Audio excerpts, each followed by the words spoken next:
Dak Prescott had a long day in Denver.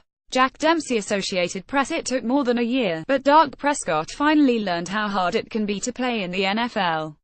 During his charmed rookie season, his offensive line was impenetrable, his running back was untouchable and his poise was unflappable. Every NFL player, no matter how great, has a day when everything unravels. On Sunday, that day finally came for Prescott.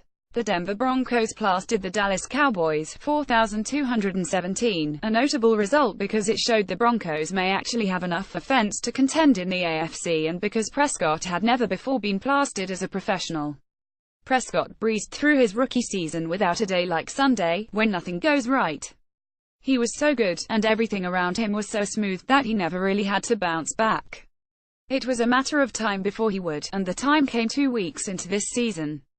Throw out the Cowboys' regular season finale last season, when they sat their starters in the second half and conceded, and Prescott's 3 NFL losses, including playoffs, had come by 1, 3 and 3 points.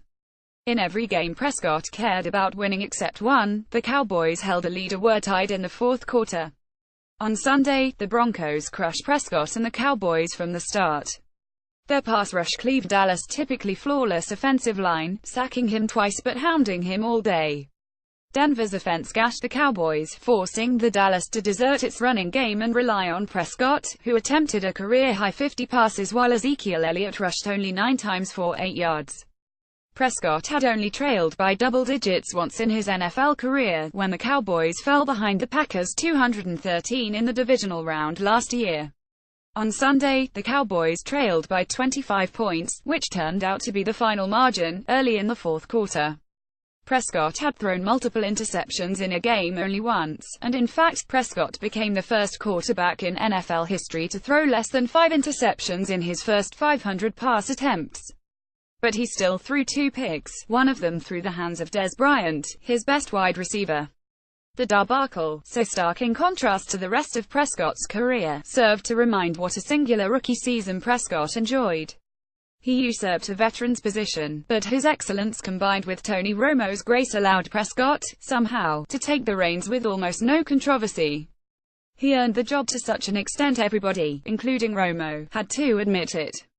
His charisma, talent and leadership enabled him to take charge of the Cowboys as a 4th-round draft pick, but he also landed in an ideal position.